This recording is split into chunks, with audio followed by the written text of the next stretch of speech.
Hello students, welcome to gaining knowledge. जैसा कि हम सभी जानते हैं, आज जो है इंटरनेशनल योगा डे है और आप सभी को a very happy yoga day. उम्मीद है आप सभी ने आज योगा ज़रूर किया होगा और अगर नहीं किया तो ज़रूर करें। इसके साथ में ही हम आज का टॉपिक स्टार्ट करते हैं जो है ओजोन डिप्लीशन। ओके, सो अब बात करते हैं ओजोन के बारे में। तो सबसे पहले ओजोन क्या है? एक ट्राई एटॉमिक गैस है, यानी कि यहाँ पर 3 एटम इन्वॉल्व हैं, किसके? ऑक्सीजन के। तो इसलिए ये जो हो जाएगी ओजोन, ठीक है, यानी हम इसको इस तरह से रिप्रेजेंट करेंगे O3 से।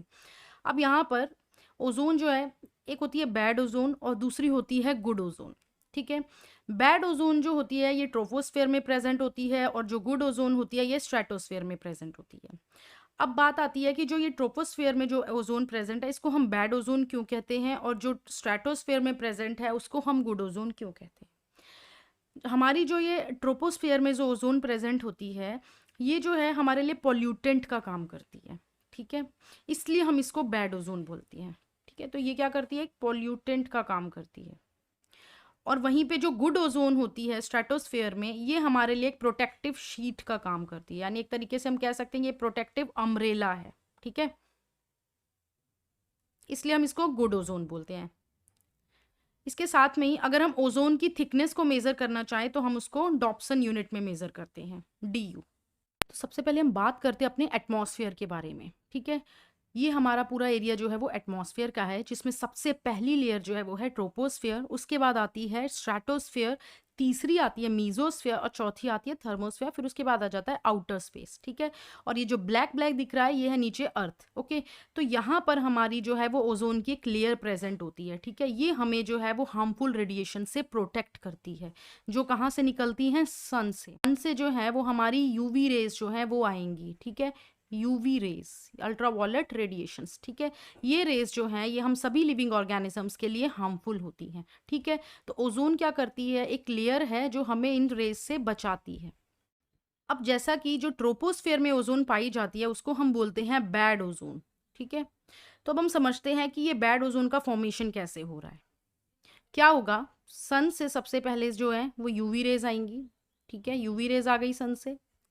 इसके साथ में जो ह्यूमन एक्टिविटीज़ हुई वहाँ से कुछ पॉल्यूटेंट रिलीज हुए, जैसे आ गया नाइट्रस डाइऑक्साइड, ठीक है, यूवी रेस का एक्शन हुआ इसके ऊपर और फिर क्या बन गया? नाइट्रिक ऑक्साइड, और हमारे पास आ गई नेसेंट ऑक्सीजन। अब ये जो नेसेंट ऑक्सीजन है ये in presence of UV rays और ऑक्सीजन के साथ कंबाइन करके हमारे को क्या देगी? ओजोन। तो इस तरह से ट्रोपोस्फेयर में जो ओजोन बन रही है वो हम सभी प्लांट्स, एनिमल्स, ह्यूमन बींग्स सबके लिए वो कैसी होगी? हार्मफुल, ठीक है, यानी हम बोल सकते हैं ये हमारे लिए एक पॉल्यूटेंट की तरह एक्ट करेगी, इसीलिए ये कैसी है? Bad ozone. अब बात करेंगे जो स्ट्रेटोस्फेयर में गुड ओजोन प्रेजेंट होती है उसका फॉर्मेशन कैसे होता है। तो क्या होगा? ऑक्सीजन है, ऑक्सीजन के ऊपर जो है वो यूवी रेस का अगेन एक्शन होगा, ठीक है। अब क्या होगा? ये ऑक्सीजन को ब्रेक कर देगी, ठीक है, यानी नेसेंट ऑक्सीजन बना दी। अब दोबारा से क्या होगा? ऑक्सीजन के साथ ये नेसेंट ऑक्सीजन जो है ये कंबाइन करेंगे और हमें दे देंगे ओजोन, ठीक है। तो इस तरह से गुड ओजोन जो है, यानी एक ओजोन की जो लेयर है वो स्ट्रेटोस्फेयर में फॉर्म हो जाए। सो अब क्या होगा? जो ओजोन यहाँ पर स्ट्रेटोस्फेयर में फॉर्म हुई है इसको यूवी रेस क्या करती हैं? डिग्रेड भी कर देती है, यानी इसको डिसोशिएट भी करवा देती हैं, ठीक है। तो यहाँ पर ये जो ओजोन फॉर्म हुई है इसके ऊपर यूवी रेस एक्ट करेंगी और फिर इस तरह से ऑक्सीजन और नेसेंट ऑक्सीजन दोबारा से फॉर्म कर देंगी। तो इस तरह से यहाँ पर क्या हो गया? ओजोन का डिसोसिएशन हो गया और हम कह सकते हैं डिग्रेडेशन हो गया। तो इस तरह से हम कह सकते हैं कि ओजोन गैस जो है वो कॉन्टिन्यूसली फॉर्म हो रही है यूवी रेस के एक्शन पे, कि किस तरह से यूवी रेस जो है वो ऑक्सीजन के ऊपर एक्ट कर रही हैं और हमें ओजोन का फॉर्मेशन करके दे रही हैं। बिल्कुल उसी तरह से ओजोन के ऊपर भी जो यूवी रेस का एक्शन हो रहा है और फिर वो दोबारा से डिग्रेड हो जा रही है मॉलिक्यूलर ऑक्सीजन पे, और ये सारी एक्टिविटीज जो है वो स्ट्रेटोस्फेयर में हो रही हैं। पर इंपॉर्टेंट चीज क्या है कि ओजोन का फॉर्मेशन और उसका डिग्रेडेशन, इन दोनों के बीच में होना चाहिए बैलेंस। बैलेंस नहीं होगा तो ओजोन का डिप्लीशन स्टार्ट हो जाएगा, इसलिए बैलेंस होना बहुत जरूरी है। तो अब बात करेंगे ओजोन डिप्लीशन के बारे में, ठीक है। ओजोन डिप्लीशन क्या है कि जो ओजोन लेयर प्रेजेंट है स्ट्रेटोस्फेयर में वहां पर क्या हो रहा है? कुछ ओजोन डिप्लीटिंग सब्सटेंसेस आ रहे हैं और वो सब्सटेंसेस जो हैं वो उस ओजोन का जो अमाउंट है उसको कम कर रहे हैं, यानी उसको धीरे धीरे पतला करते जा रही हैं, ठीक है, यानी उसको थिन करते जा रही हैं, ठीक है। तो इसको हम बोलेंगे ओजोन डिप्लीशन।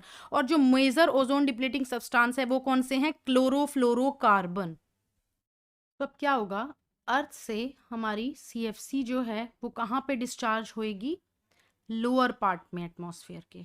ठीक है, तो ये लोअर पार्ट में CFC जो है वो डिस्चार्ज हो गई। सो अब क्या हुआ, लोअर पार्ट से ये धीरे धीरे अपर पार्ट में मूव करी और कहाँ पहुंच गई, स्ट्रेटोस्फेयर में। ठीक है, तो स्ट्रेटोस्फेयर में CFC पहुंच गई। सो अब जब स्ट्रेटोस्फेयर में CFC पहुंच गई तो यहाँ पर क्या हुआ, यूवी रेस का एक्शन हुआ इन CFCs पे। ठीक, तो अब क्या हुआ, जब यूवी रेज ने CFC के ऊपर एक्शन किया तो यहाँ पर हमारे पास बहुत सारे क्लोरीन एटम्स जो थे वो रिलीज हुए। ठीक है, और ये chlorine atoms as a catalyst की तरह काम कर रहे थे और इन्होंने क्या किया, ओजोन के साथ रिएक्शन करी और फिर बहुत सारे ऑक्सीजन्स को इन्होंने कर दिया डिग्रेड। इस तरह से क्या होगा, जितनी ज़्यादा अर्थ से ये CFC रिलीज होगी उतनी ज़्यादा ये स्ट्रेटोस्फेयर में पहुंचेगी और फिर वहाँ स्ट्रेटोस्फेयर में ये क्लोरीन एटम्स जो हैं वो रिलीज करेगी। ये क्लोरीन एटम्स रिएक्ट कर जाएंगे ओजोन से और डिग्रेड कर देंगे ऑक्सीजन को। ठीक है, तो क्या हो रहा है कि ये CFC जो है ये क्या कर रही है, जो फॉर्मेशन और डिग्रेडेशन हो रहा था किसका, ओजोन का, उसका जो बैलेंस है उसको करने लग गई है डिस्टर्ब। तो इस तरह से क्या हो रहा है, ओजोन का डिप्लीशन।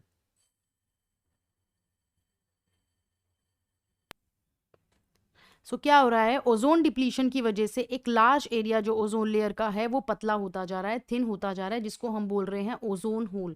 ठीक है, तो ओजोन डिप्लीशन को कहाँ पे ऑब्जर्व कर रहे हैं हम, अंटार्कटिक रीजन में।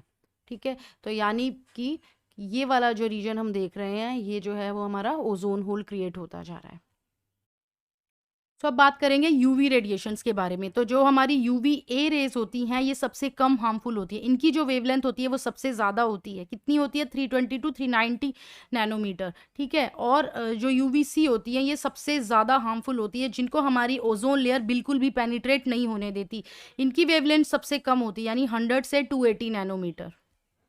तो जो हमारी यूवी बी रेडिएशंस होती है इनकी जो है वो वेवलेंथ मीडियम होती है, यानी 280 से 320 नैनोमीटर होती है। ये हमारे DNA को डैमेज करवा सकती हैं, म्यूटेशन करवा सकती हैं, हमारे स्किन सेल्स को डैमेज करवा देती हैं, ये एजिंग करवा देती हैं और बहुत सारे स्किन कैंसर जो हैं वो भी ये करवा देती हैं। इसके साथ में ही जो हमारा कॉर्निया होता है वो भी इन UVB रेडिएशंस को अब्जॉर्ब कर लेता है। अब होता क्या है, अगर इन UVB का डोज जो है वो बहुत ज़्यादा हाई है तो हमें हो जाएगी स्नो ब्लाइंडनेस और कैटरैक्ट। तो स्नो ब्लाइंडनेस को हम क्या कहते हैं, फोटोकेरेटाइटिस भी कहते हैं, फोटोकेरेटाइटिस। फोटो का मीन्स हो गया लाइट और कैरेटाइटिस का मतलब हो गया इन्फ्लामेशन ऑफ कॉर्निया। यानी स्नो ब्लाइंडनेस में क्या होगा, जब कभी भी हम स्नो या फिर आइस वाले एरिया में जाएंगे और वहां पे यूवी रेज जब स्नो और आइस के ऊपर पड़ेगी तो उससे वो रिफ्लेक्ट होकर क्या करेगी, हमारी आइस पे जब आएगी तो हमारे अंदर क्या हो जाएगा, स्नो ब्लाइंडनेस हो जाएगी, यानी हमारा कॉर्निया जो है वो इन्फ्लामेशन शो करने लग जाएगा। अगर UVB का डोज जो है वो काफ़ी ज़्यादा हाई होगा तो उस केस में इस तरह का एक्सपोजर परमानेंटली हमारे कॉर्निया को डैमेज कर सकता है। सो अब बात करेंगे मॉन्ट्रियल प्रोटोकॉल के बारे में। अब ओजोन डिप्लीशन को कंट्रोल करने के लिए बहुत सारे इंटरनेशनल एफर्ट्स लगाए जा रहे थे, जिसमें से मॉन्ट्रियल प्रोटोकॉल भी एक है।